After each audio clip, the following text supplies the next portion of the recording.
suburb. You wave to your neighbor, you head into the backyard, and then you begin digging a hole deep enough and reinforcing it with enough concrete to survive a literal nuclear blast. Yeah, welcome to America in the 1950s. Exactly. I mean, on the surface, you have this picture-perfect domestic prosperity, but right underneath that manicured lawn is the existential dread of a terrifying world-ending apocalypse. It really is wild. That tension defines the entire era. You have unprecedented wealth sitting directly on top of, the ultimate geopolitical paranoia. And navigating that exact contradiction is our mission for this deep dive. We are reviewing the materials for your upcoming Unit 11 quiz on the 1945 to 1963 Cold War era. So we're going to break down the mechanics of the Truman, Eisenhower, and Kennedy administrations. So you have the policies, the key players, and the overarching logic completely locked in. Right. And to do that, framing the post-World War II world is, well, it's the only way to make sense of what follows. The United States and the Soviet Union, having just defeated Nazi Germany together, are now locked in a Cold War. Former allies turned enemies. Exactly. It's a massive global clash between democratic capitalism and socialist dictatorship. But they aren't shooting at each other directly. They're fighting through proxy wars, espionage, and a rapidly escalating arms race. Right, so Harry Truman is in the Oval Office when this all begins. Yeah. And looking at the sources, his entire approach is built around one single concept, which is containment. Yeah, containment is the defining doctrine of the era. The logic was actually pretty pragmatic. The U.S. realized they couldn't simply invade the Soviet Union and destroy communist influence where it already existed. Right, that would mean World War III. Exactly. Yeah. But they could strictly prevent it from spreading anywhere else. If you box it in, the theory went, it will eventually collapse under its own weight. I always like to think of containment like desperately patching leaks in a massive dam. You can't vaporize the water behind it, so you have to frantically plug every single hole where it tries to burst through. That is a great analogy. And you plug those holes with economics, mostly. Truman started with the Truman Doctrine in 1947, which was directly funding the governments of Greece and Turkey to help them fight off communist movements. Writing massive checks. Yeah, pretty much. But the absolute masterpiece of this economic warfare was the Marshall Plan in 1948. The U.S. pumped billions of dollars into rebuilding Western Europe. Which sounds purely humanitarian on paper. Well, totally. But the strategy was highly calculated. I mean, countries sitting in economic rubble where people are starving, they're incredibly vulnerable to radical ideas. Rebuild their economies, get people working, and socialism loses its appeal. It is basically buying political stability. And when economics didn't work, things escalated. Like when Joseph Stalin blockaded all land access to West Berlin to starve the Western Allies out. Right, and Truman responds with the Berlin airlift, flying supplies in for nearly a year until Stalin finally backs down. And this tension solidifies into NATO in 1949, which is a formal mutual defense alliance. So Europe is relatively stabilized, but then the map shifts to Asia, and Truman's containment strategy just hits a massive wall. Oh, huge wall. In 1949, China undergoes a communist revolution. Truman is heavily criticized domestically for, quote, losing China. Then in 1950, Korea, which had been divided at the 38th parallel after World War II, becomes an actual battleground. Right, so communist North Korea, which is led by Kim Il-sung, invades the pro-capitalist South, led by Syngman Rhee. Yeah, and Truman feels immense pressure here. The dominoes appear to be falling. But wait, I'm looking at the legal timeline for this.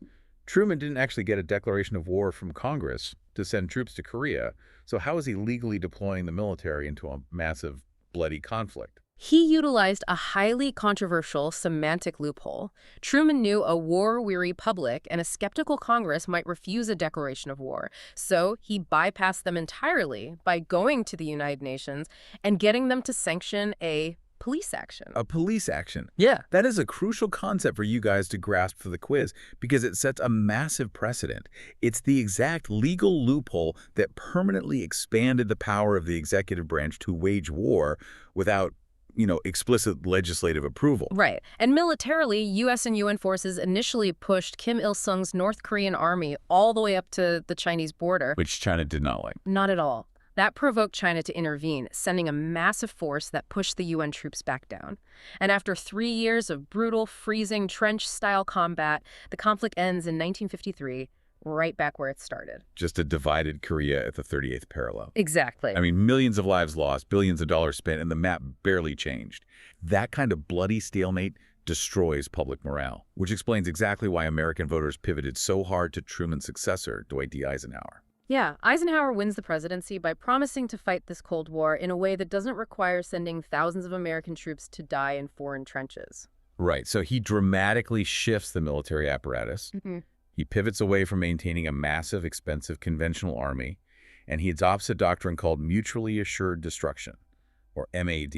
And it's so interesting because it was actually pitched as a budget-cutting measure. Wait, really? The irony of Eisenhower's era is that stockpiling tens of thousands of world-ending weapons was a cost-saving strategy. Oh, absolutely. It was economically highly efficient. The U.S. nuclear stockpile went from a few thousand to nearly 25,000 warheads under his watch. Wow. The psychological logic of MAD relies on ultimate deterrence. If both the U.S. and the USSR know that launching a single attack will result in the immediate total annihilation of both nations, neither side will ever dare to push the button. So the big bombs freeze the actual battlefield. But the ideological war is still happening. If direct conflict is off the table, the U.S. has to fight in the shadows. This is where John Foster Dulles and the CIA step in. Right, and reading through the CIA's playbook in the 1950s is just jarring. The public stance of the U.S. is the promotion of democracy, but the covert actions often involved overthrowing democratically elected leaders just to install friendly dictators. Yeah, the Cold War paranoia created a strict zero-sum mentality. Any nation not explicitly aligned with the U.S. was viewed as a potential Soviet asset. We see this super clearly in Iran in 1953. Where the CIA orchestrates a coup to remove Iran's popularly elected leader, Mohammad Mossadegh. Exactly. And his primary offense was that he nationalized Iran's oil. Let's actually break down the mechanics of nationalization real quick, because it triggers almost every U.S. intervention in this period. Yeah, good idea. So nationalization occurs when a government seizes control of foreign developed resources or industries located within its own borders, typically without paying the foreign companies what they demand. So British and American companies had built up the oil infrastructure in Iran and were extracting massive profits. Mossadegh decided, the oil fundamentally belonged to the Iranian people and took government control of it. And Washington viewed government seizure of private industry as a gateway drug to Soviet socialism. Which is all they needed to hear. Precisely. So the CIA orchestrates smear campaigns, bribes military officials, removes Mossadegh, and installs a U.S.-backed monarch who rules with an iron fist for decades. And they basically copy-paste that exact same covert strategy the following year in 1954 in Guatemala. Yep. President Jacobo Arbenz Guzman is removed. His crime, he nationalized land owned by the United Fruit Company. So an American corporation lost some banana fields, and in response, the U.S. government overthrew the Guatemalan president. That's the Cold War calculus for you. And looking ahead to 1960, the CIA tries to replicate this playbook in Cuba. Right, because Fidel Castro takes power in 1959 and quickly aligns with the Soviet Union. Exactly. So Eisenhower approves a CIA operation to train a force of Cuban exiles down in Guatemala. The goal is to send them back to Cuba to instigate a revolution against Castro. Eisenhower sets the board, though the actual invasion won't happen under his watch. Meanwhile, the leadership in Moscow changes. Joseph Stalin dies, and Nikita Khrushchev takes power. Khrushchev is a fascinating figure. He is bombastic, literally banging his shoe on tables at the UN, but he publicly pitches this policy of peaceful coexistence. And the premise there was that the capitalist and communist blocs could engage in economic and political competition without, constantly standing on the brink of nuclear war. Right. But the competition itself still bred absolute terror. In 1957, the USSR launches Sputnik, the first man-made satellite. It was essentially a 184-pound metal beach ball that just beeped.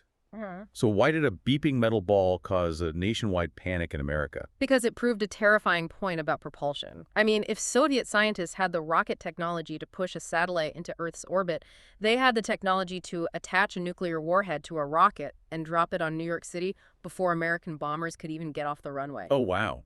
So the U.S. believed they were suddenly losing a technological arms race. Completely.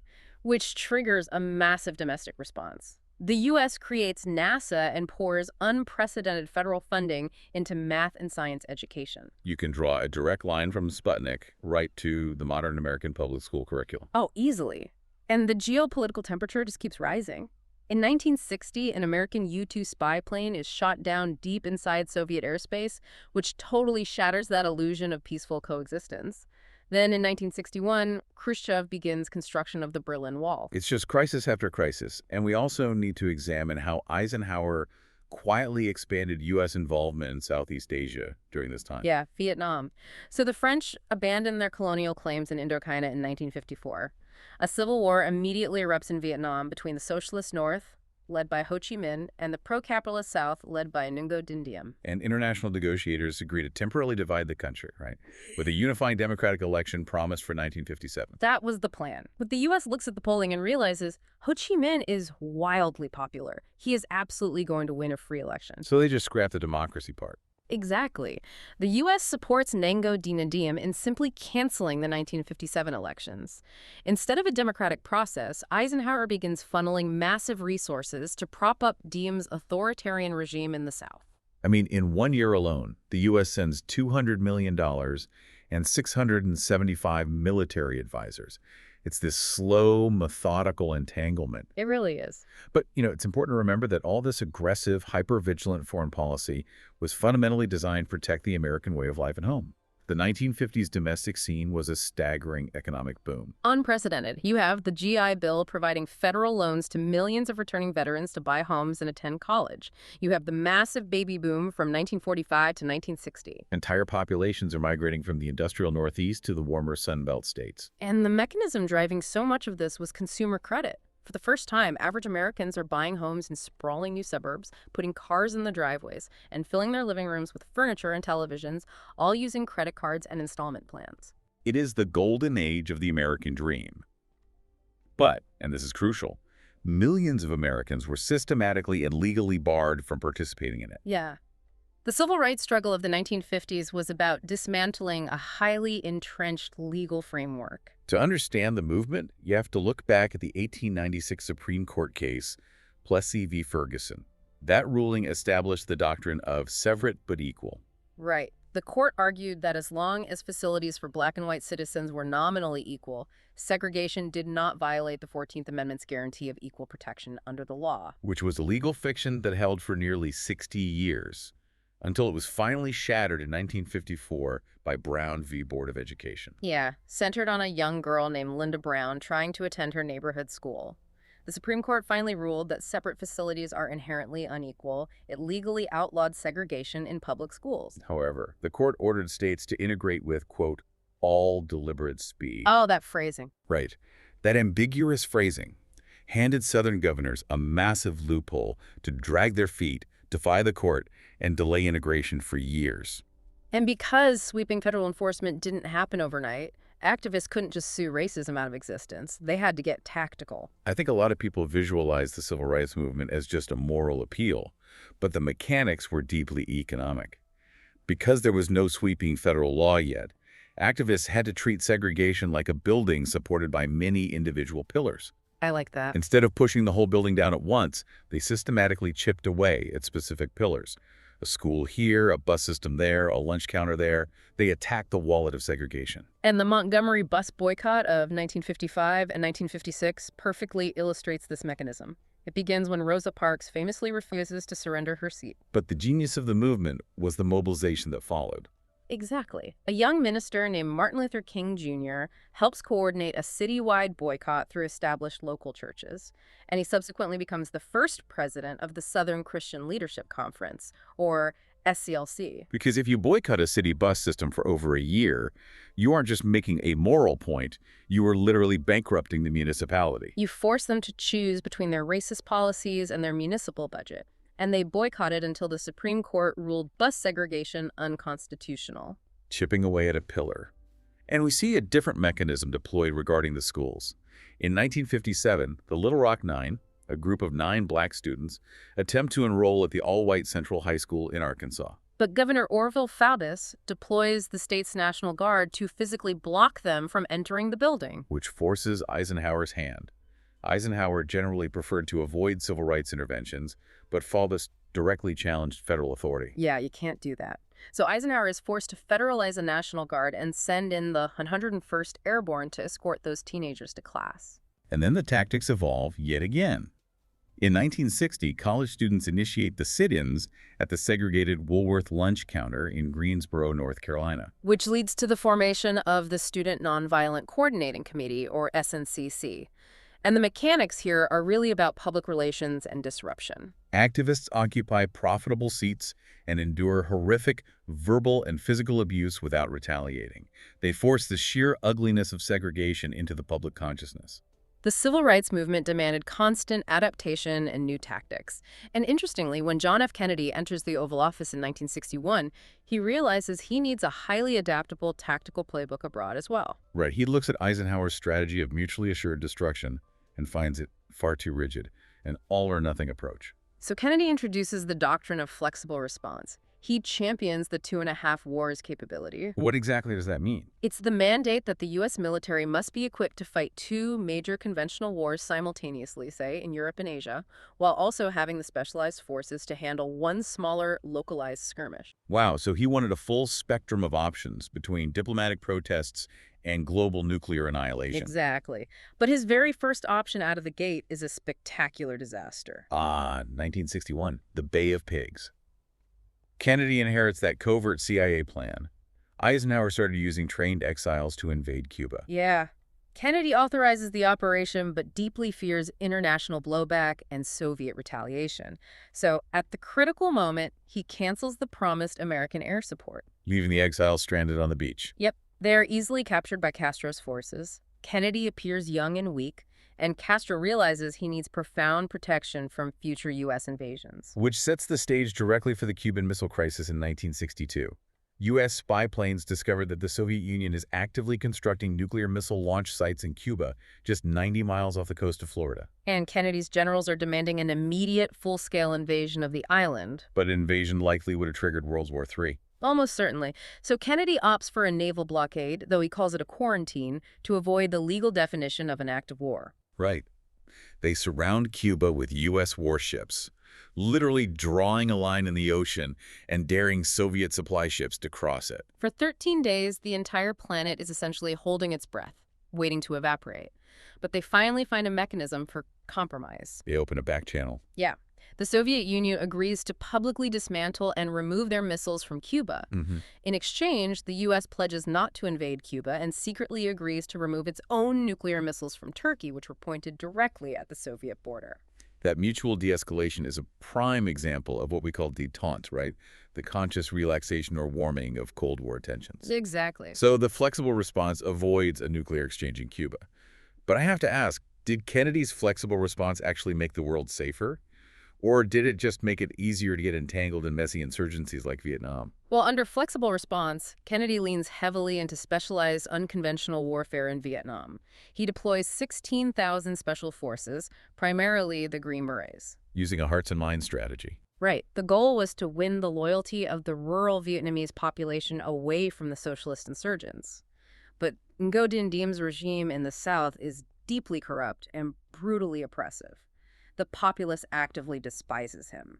So, recognizing that Diem's a huge liability, the U.S. essentially turns a blind eye as Diem is overthrown and assassinated by his own generals. And Kennedy begins to realize the conflict is largely a civil war that American specialized forces cannot easily solve, and he starts advising a gradual pullout. It's tragic because that failure to win hearts and minds in Vietnam really mirrors Kennedy's domestic struggles to win the hearts and minds of Southern Democrats regarding civil rights. It really does. Kennedy knew he needed the legislative votes of Southern Democrats to pass his domestic agenda, so he stalled on pushing for sweeping federal civil rights legislation. But the activists on the ground force his hand. In 1963, civil rights leaders organize a massive march in Birmingham, Alabama. And the local authorities, led by Public Safety Commissioner Eugene Bull Connor, respond with horrifying brutality. They unleash attack dogs and high-pressure fire hoses on peaceful protesters, many of whom are teenagers. The visual impact of this cannot be overstated. Because of the 1950s consumer boom, millions of Americans now have televisions in their living rooms. Right. They sit down for dinner and watch state-sanctioned violence broadcast directly into their homes. The public outrage is just insurmountable.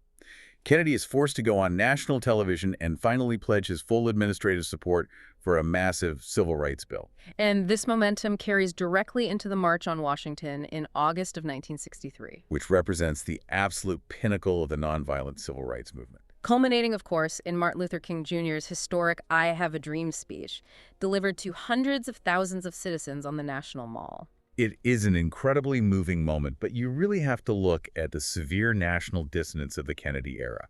I mean, Kennedy is giving these soaring speeches about building rockets and reaching the moon, yet simultaneously, Americans are turning fire hoses on each other in the streets simply because people are demanding basic human rights. Yeah, it's a profound contradiction. And despite the beauty of MLK's speech and JFK's pledges, real legislative change remained completely stalled in Congress. As a result, questions began bubbling up within the movement regarding the actual effectiveness of nonviolent tactics.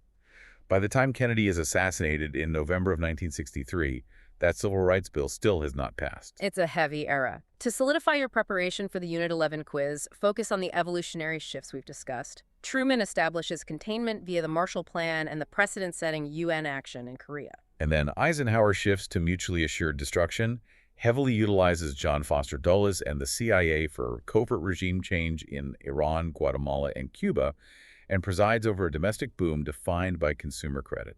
You also need to track the legal and tactical evolution of civil rights, from the 14th Amendment subversion of Plessy to the triumph of Brown v. Board. Followed by the localized economic and PR tactics of the Montgomery bus boycott, led by MLK, the Little Rock Nine, and the Greensboro sit-ins. And for Kennedy, lock and flexible response, the failure at the Bay of Pigs leading to détente during the Cuban Missile Crisis, and how the violence in Birmingham finally forced his hand on civil rights legislation. If you understand the mechanisms behind these events, why they happened, not just that they happened, you are going to master this material. Absolutely. Well, that wraps up our deep dive. But there is a final concept for you to mull over before your test. For nearly 2 decades, the U.S. government spent trillions of dollars, built tens of thousands of nuclear weapons, and authorized covert assassinations under the doctrine of containment to stop the spread of an ideology abroad. But the civil rights movement proved unequivocally that you cannot contain the human demand for freedom and equality within your own borders. It forces you to wonder, did America's all-consuming obsession with managing the geopolitical chessboard of the Cold War across the globe actually blind its leaders to the explosive social revolution brewing right in their own backyards? Think about that, and good luck on the quiz.